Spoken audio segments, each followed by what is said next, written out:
आप सभी को जय भोलेनाथ, जय माता दी। आज हम आपको बताएंगे सबसे पहली चीज तो ये बहुत ही आप कह सकते हैं प्रैक्टिकल किया हुआ प्रयोग है। जो आज हम आपको बताएंगे बहुत ही पावरफुल यह प्रयोग है और इस प्रयोग को करने के लिए कोई कंडीशन नहीं है कि कोई कर सकता है कोई नहीं कर सकता है। किसी प्रकार का कोई बाउंडेशन नहीं है, सभी लोग इस प्रयोग को कर सकते हैं। और इसको आपकी किसी भी प्रकार की अगर कोई इच्छा है, मनोकामना है, तो वह इच्छा दुर्लभ हो, सामान्य हो या फिर आपको असंभव जैसे लगने वाला हो, वह आपकी मनोकामना जरूर पूर्ण होती है। या विशेष प्रकार की विषम परिस्थिति में, विशेष संकट से अगर आप ग्रस्त हैं, विशेष प्रकार की समस्याओं ने आपको घेर रखा है, तब भी अगर इस प्रयोग को आप करते हैं तो आपको निश्चित रूप से लाभ होता है। हाँ, गुरु की आवश्यकता जरूर पड़ेगी। बिना गुरु के किसी भी प्रकार का कोई भी आध्यात्मिक साधना उपासना नहीं करना चाहिए। मैं बार बार यही बोलता हूँ। सामान्यतया आपने देखा होगा कि सोशल मीडिया प्लेटफॉर्म पे ये इस प्रकार की भ्रांतियां फैली हुई हैं कि साधना के लिए गुरु की आवश्यकता नहीं होती है, पर ऐसा कुछ नहीं है। साधना के लिए बिल्कुल गुरु की आवश्यकता होती है और बिना गुरु की कोई भी साधना, कोई प्रयोग, कोई उपासना नहीं होता है। और जहां तक संबंध है हमारे जो है कि स्वीकार करने के लिए शिष्य आपको, तो वो मैं तभी स्वीकार करता हूँ जबकि मैं अपने तरीके से आपको जांच परख कर लेता हूँ आपका। जिस प्रकार से कि कोई भी किसी को गुरु बनाने से पहले उसका जांच परख करता है, ठीक उसी प्रकार से हम किसी को भी अपना शिष्य बनाने से पहले परख करते हैं। अगर हमें लगता है कि हमारे द्वारा दिए गए जानकारियों का, हमारे द्वारा दिए गए लाभ का, अनुकंपा का अगर वो गलत प्रयोग नहीं करता है, तभी जाकर के हम उसको शिष्य बना सकते हैं। तो यहाँ पे मैं आपको बता दूं कि ये जो प्रयोग मैं आज बताने वाला हूँ, इस प्रयोग से यहाँ तक कि अगर आप एलिजिबल योग्य हैं, जैसे कि अगर आप गवर्नमेंट जॉब के लिए इस प्रयोग को करते हैं, तो गवर्नमेंट जॉब का अगर डायरेक्शन दायरा होता है कि भाई किसी का जो है 18 से 25 वर्ष, तो किसी का होता है 18 से 35 वर्ष, तो किसी का होता है 18 से 40 वर्ष। यानी कि जिस भी तरीके के जॉब के लिए आप अगर प्रयासरत हैं, ऐसा नहीं है कि आप उसके लिए प्रयासरत नहीं है, सिर्फ ये प्रयोग कर रहे हैं तो आपको वो सफलता प्राप्त हो जाएगी, ऐसा नहीं है। और वैसे अगर ये प्रयोग आप स्टार्ट कर देते हैं तो निश्चित रूप से आपकी जो दैनिक दिनचर्या है वो उसी तरीके से होती चली जाएगी जिससे कि आप उसको हासिल कर सकें। तो ये प्रयोग करने पे निश्चित रूप से आपको वह सरकारी नौकरी प्राप्त होगी, आप उसके अनुसार ही अपने आप को ढाल लेंगे। इसका ये विशेष चमत्कार होता है, चमत्कारिक प्रभाव होता है। और किसी प्रकार की विशेष आप बीमारी से जूझ रहे हैं, समस्या से जूझ रहे हैं, उसमें भी इसके द्वारा प्रयोग इसका करने से चमत्कारिक लाभ होता है।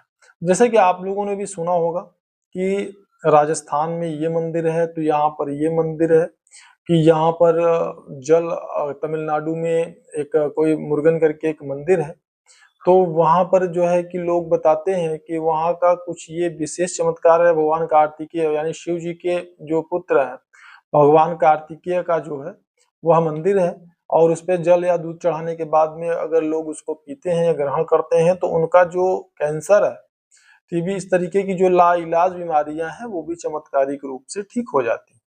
तो ये सारी चीजें जो मैं आपको बता रहा हूँ वह इसलिए बता रहा हूँ कि जो प्रयोग होते हैं वह प्रयोग करने मात्र से आपको कुछ प्राप्त हो जाए, ऐसा नहीं है। जैसे लोग कहते हैं गौ की सेवा करो तो आप खुशहाल और संपन्न समृद्ध रहोगे, हर प्रकार की आपकी जो उपलब्धि आपको प्राप्त होगी। तो गौवंश की सेवा करने से तो निश्चित रूप से आपको लाभ होगी, ठीक है, इसमें कोई संदेह नहीं है। पर उस तरीके का आपका दैनिक दिनचर्या बन जाएगा, वो आप जिस चीज को प्राप्त करना चाहते हैं उसके प्रति आप प्रयासरत हो जाएंगे, पहले नहीं थे तब भी। यह प्रयोग करने पर आप उस तरीके का प्रयोग करने पे आप वैसा हो जाते हैं।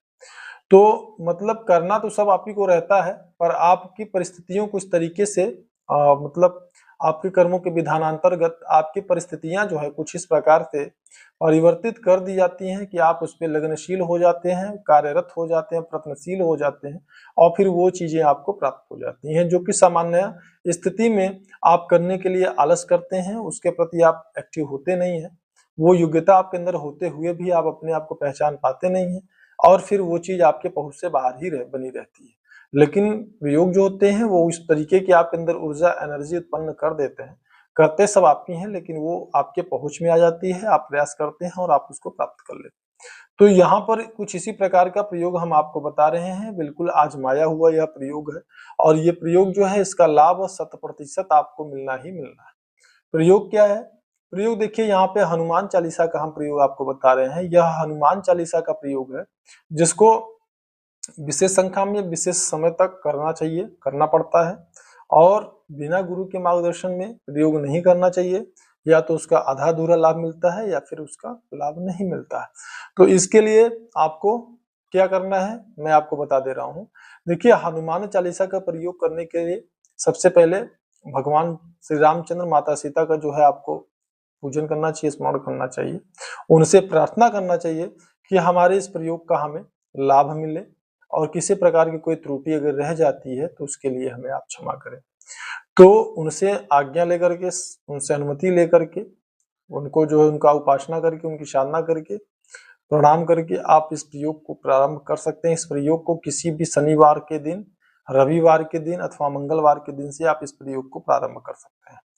इसमें आपकी मनोकामना में मैं कुछ सावधानी आपको बता दे रहा हूँ। किसी को नुकसान पहुंचाने के लिए आपको इस प्रयोग को नहीं करना है। किसी प्रकार के अनैतिक अपनी मनोकामना को पूर्ण करने के लिए इस प्रयोग को आप मत करिएगा, अन्यथा आपका सर्वनाश हो जाएगा, उससे कोई रोक नहीं पाएगा। तो इसके लिए आपको करना क्या है, किसी भी शनिवार, रविवार अथवा मंगलवार से इस प्रयोग को आप प्रारंभ करेंगे। समय आप चुन सकते हैं, रात्रि का समय अगर शाम को 6 बजे से रात्रि 9 बजे के बीच का रहता है तो यह प्रयोग आपके लिए बेहतर रहता है, समय आपके लिए उत्तम रहता है।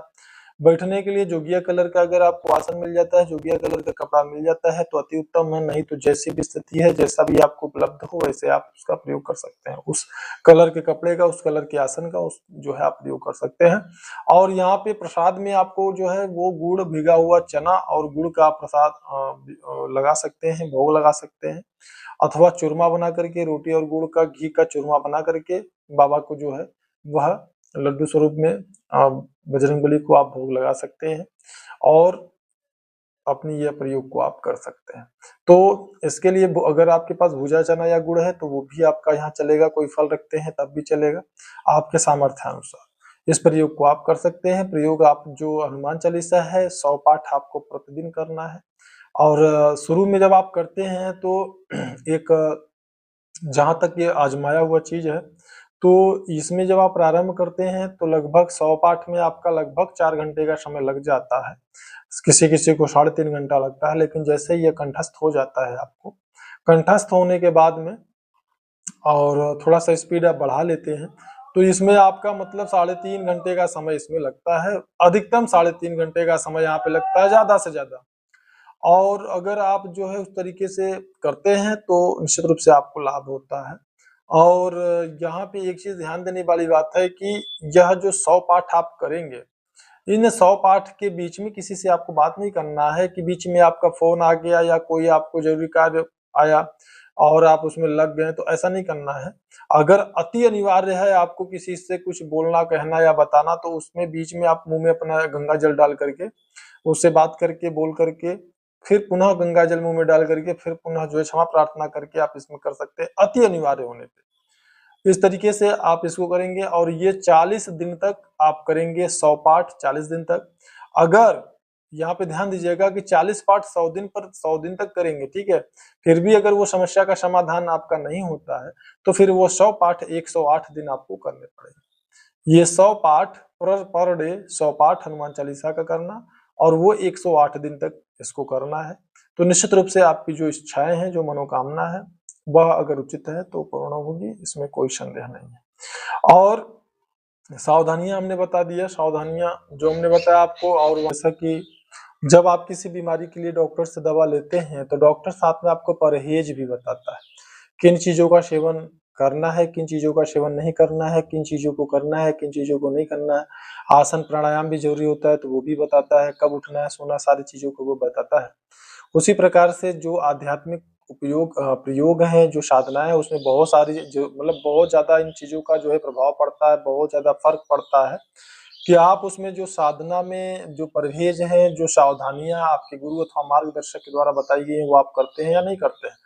तो इसमें जब भी आप ये साधना करते हैं, इसको करने के बाद में फिर आपको मोबाइल का प्रयोग नहीं करना है, अन्य किसी से कोई बातचीत नहीं करना है, यानी उसके बाद में भोजन करना है और उसके बाद आपको शयन करना है, यानी सो जाना है। अन्य कोई चीजें आपको नहीं करनी है। और इसमें निश्चित रूप से आपको बजरंगबली के दर्शन भी हो सकते हैं। आपके सात्विक भोजन आहार पर निर्भर करता है। भोजन में लहसुन प्याज को आपको 108 दिन तक या 40 दिन तक त्याग उसका करना है। प्रयास करना है कि 108 दिन तक आप जो है लहसुन प्याज का सेवन ना करें, बाजार या मार्केट के सामान का प्रयोग ना करें, किसी को धोखा न दे, किसी से फ्रॉड ना करें, झूठ ना बोले, किसी को दिलेरी रूप से मानसिक रूप से चोट ना पहुंचाएं। और भगवान का स्मरण जब तक ये करते हैं 108 दिन या 40 दिन तक, जब तक कि आप हनुमान चालीसा करते हैं पाठ, तब तक आपको लगातार मानसिक रूप से भगवान श्री रामचंद्र के नाम का जप भी करना है। किसी भी गुरु या मार्गदर्शक से यह जो है आप नाम लेकर के उसका जो है जाप कर सकते हैं। तो इस तरीके से यह साधना पूर्ण होती है। अगर और भी कोई मन में आपके डाउट है, कोई प्रश्न है अगर आपका, तो आप हमारे कमेंट बॉक्स में कमेंट कर सकते हैं या हमसे संपर्क कर सकते हैं। हम प्रयास करेंगे कि आपका जो प्रश्न है उसका जवाब दे सके। अगर ये अच्छी लगी हो तो इसको लाइक जरूर करें, अन्य लोगों को शेयर करें, और चैनल पे पहली बार है तो इसको सब्सक्राइब कर सकते हैं। मिलते हैं नेक्स्ट वीडियो में, तब तक के लिए जय भोलेनाथ, जय माता।